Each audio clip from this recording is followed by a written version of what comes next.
All right, making a character in For the Lord RPG: The Dark Ages. Okay, let's get right to it.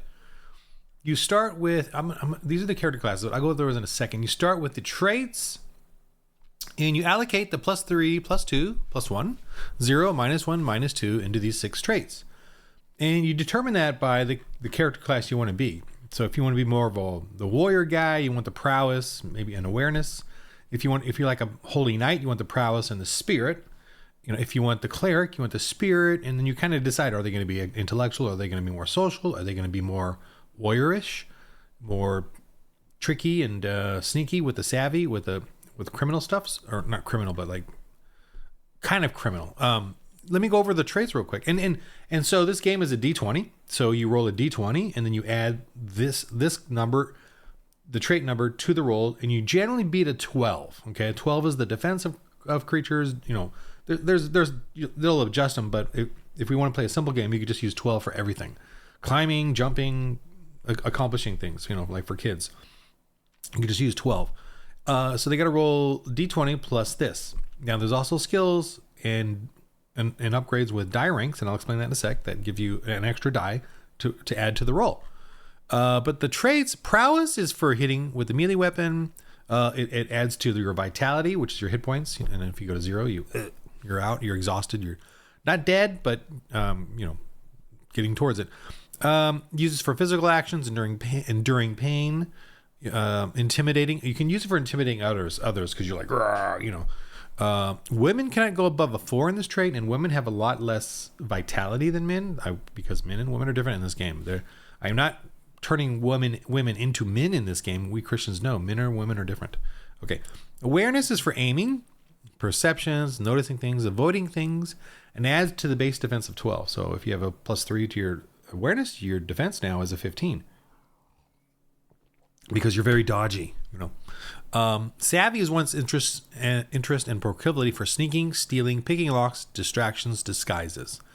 Okay, so you can get those for rolls, and savvy has to do with how you focus in on that, as opposed to it like a natural talent in it. Spirit, this equals your faith points or for blessings, which is what the nun and clergy can do. Courage, against fear, especially like scary things. Freezing up. Enduring pain, same with prowess. You can choose to use spirit or prowess for that, like to resist poisons. Anytime I just have you roll because I think something's really painful.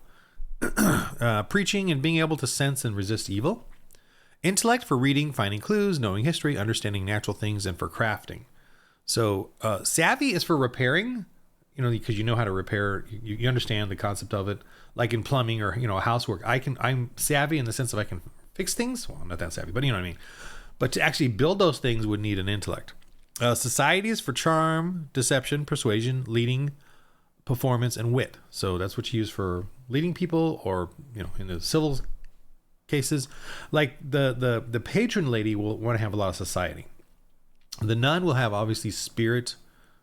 Spirit is her main trait, and you can choose other ones as their second trait. The holy knight has prowess and spirit. The warrior priest has spirit first and then prowess. The clergy is obviously spirit, and then they can do intellect or society or any other they want. And none of these classes that you choose you have to do that the whole time. You can go in any direction. They're open. Vitality for men is 6 plus your prowess plus a d6, and you don't get to re-roll. Just roll a d6. So that's for men. I made a 4 for the clergy, but the same. Otherwise, it's prowess and d6. They start off with 4, because they're clergy. Same with the rogue scout. And the women have a 3 plus prowess and a d4. So anytime they want to raise up their prowess, they got to use a d4, not a d6. Okay, so women don't have the same endurance craziness as guys do. They have other traits, which we'll get to. So you allocate those 6 numbers here to decide what you want. Then you kind of, it's really simple. Then you start picking your gear, and that is here on the next 2 pages. You got your weapons, you got your damage, and the type of burden it is, your armor with its armor save, I'll explain in a sec, and your burden, and then your type of gear, and it's all in a category, the heavies, the mediums, the lights, and the GM will test you on certain things. Like if you have camping gear, he will say whoever has camping gear, and one person has it for the whole party. Whoever has camping gear, roll to see how well you guys set up and rest for the night, kind of thing. As GM, that's what all of these are intended to be used. And the players can come up with original stuff as well if they can think of something. Especially the patron lady. The patron lady has the power or special ability of basically having whatever gear she wants, because she has a donkey with a small cart. I put in 6 heavy for the donkey and 14 heavy for the cart, but it's more like common sense. Whatever you think she can carry. And you can come up with things like fancy cheeses, fancy clothes, perfumes, oils, whatever, makeups, fancy paintings, whatever, makes sense as a patron lady, because she's obviously has all this stuff and she's taking it with her. And she can use it in the game, especially to trade or affect people. Okay, so that's what you write down here. Now, if you carry more than 2 heavies, 3 mediums, and 4 lights, you will be at disadvantage to the rolls based off of your armor save. I think that's the rule. Or at minus D4 or usually minus D4 or your armor save. So minus D4 or your armor save. And whenever there's a penalty to anything you do, like you have a grievous wound or a penalty like the armor save, like if you're in the mud, I'm going to use your armor save as your penalty. See, because the heavier armor you have, which is great for absorbing damage, the scarier it is when you're in a treacherous situation. But you as the player do not worry about that penalty. I, the GM, take that penalty and will roll it and add it to my number that you have to achieve, whatever it is. If you're trying to run through the mud, I will roll the D8 and add it to the 12, and that's the difficulty to get through the mud quickly or whatever the situation is. And I will even add it to the defense of your opponent if you're in the mud or if you're wounded and you have a penalty to your wound, because of the wound, etc. So for dagger, obviously your 2 hit is the same as whatever trait: prowess for melee and awareness for aiming. Bows, light. If you're going to throw the dagger, that to me is awareness. Light things like a darts. If you throw a spear, that's prowess. And that goes here, and you can upgrade it with die ranks, and I'll explain that in a sec. Here's your burden. And then style is optional right now. As you learn the game, you'll learn each of them has different little things.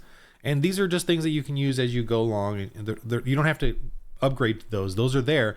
But just use the weapon basically, and then as you get more into the game, you can, okay, what's the style for this? What advantages do I get with these things, And the GM can also help you. And you have to apply it, though, not the GM.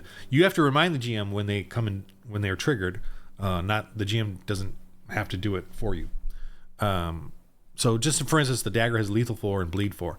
So if you do 4 points of damage, it will be lethal, which means that you get a D4 penalty wound to the person you stabbed. If you do 4 points of damage after the armor save, so it'll be hard with a D4, then bleed. They start to bleed once per turn, which is a lot because vitality is pretty low in this game. So when you put vitality, you put it here. And wounds is if you get a wound. And this is just an area for you, to take notes of damage you take. This here is if you ever do damage to your weapon, or armor, you can put it here like -1 die rank. I got damage 1 die rank. You just type it in there, and then whenever you use your and the GM should know too, and lower your armor save or whatever by that amount.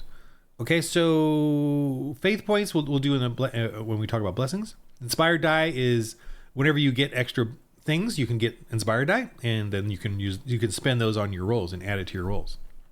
All right, that's your character. I'll do blessings and skills. Is you can pick any skill you want. When it says up here, you get some skills. You start off with 2 skills at 1 die rank, and 1 die rank is a D4, 2 is D6, 3 is D8. D10, D12, and I'll go into die ranks more later, but that's what die ranks basically are. So 1 is a D4, 2 is a D6. That it's the whole dice set. You just move up 1. It goes up.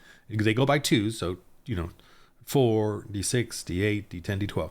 So if you have 5 die ranks, you have a D12, and but you get 1 die rank at the beginning. So if you roll a D20 plus your trait plus the die rank, okay, and then those die ranks go up and down based on bonuses, penalty, not the penalties because I added to my side, but any of the bonuses, skills, blessings, fact like high ground, they'll increase that die rank, and then you turn it into a die when you roll, convert it to a die. And thusly you can have 12 die ranks, you get a 17 die ranks. There's a whole dice pool system there that you can, I'll go in the next one. Okay, so that's the basic character. Again, blessings, You will pick some. The clergy will. Anybody can get blessings, but you have to role play it. Like if a warrior wants to get a blessing, like glory or protection or whatever, he has to go into the church. We role play it out when you're at a church, and you have to have spirit points, obviously, and you can spend. Last thing on this video, glory points. That's what you spend to raise die ranks in all these different areas. You can raise your prowess, the traits. If it's a 2 and you want to go to 3, it's 5 glory points, right? 2 to 3 is 5 glory points. That's how that works. If you want to raise any of these up as die ranks, skills and your to hit, and even the damage, because right now the D4 of a dagger is 1 die rank. If you want to go to 2 die ranks, which is a D6, that's cost 2 glory points. You can also go if you have a +3 for to hit. You can also add a die rank, DR, to your skill. So right there, and that's 1 die rank. Then you can go to 2 die ranks, and that costs you 2 glory points. In a game, you generally get like 2 to 3 glory points, depending on what's going on per session, 2 to 3 hours. And skills, like I said, anything. I want to sew. I want to repair a weapon. They got to be kind of specific. Repair armor, build armor. That's 2 different things. Repair armor and build armor are 2 different things. I want to persuade. I want to intimidate. Intimidate's a big one in this game. Trading skill. I want to be better at trading. Anything that you can think of. I want to spot things better. I want to read runes better. Any skill you want. You attribute a trait to it, and then you start adding die ranks to it to go up and glory points, using glory points. Okay, so that's how you make a character. Very simple, very quick. You get a lot of freedom to do whatever you want. There's no limits because of the die ranks. There's no 10th level. You just keep purchasing die ranks, and then those dice keep going up, and then they go into a dice pool, which I'll explain in another game. But you're not limited. I will not cap you at any point. I mean, if you're at 10 die ranks for a skill, that's fine. If you want to go to 11, it's 11 glory points to do it. That's still fine. It doesn't break the game at all. That's what I love about die ranks in this game. It's not a constant number like a +7, +8, +10. It's die rank so that you roll, and then you can still get low. You can still roll a 1 or 2, which is great because it still gives you this sort of range, and you still can keep building up the characters, and you don't have a cap. And it doesn't overpower you either. You're not overpowered at some point. All right, with this game, I really love that I, as a GM, I'm not worried about you getting all these die ranks and skills because you're not overpowered in any sense, because you still have to roll the die to get that.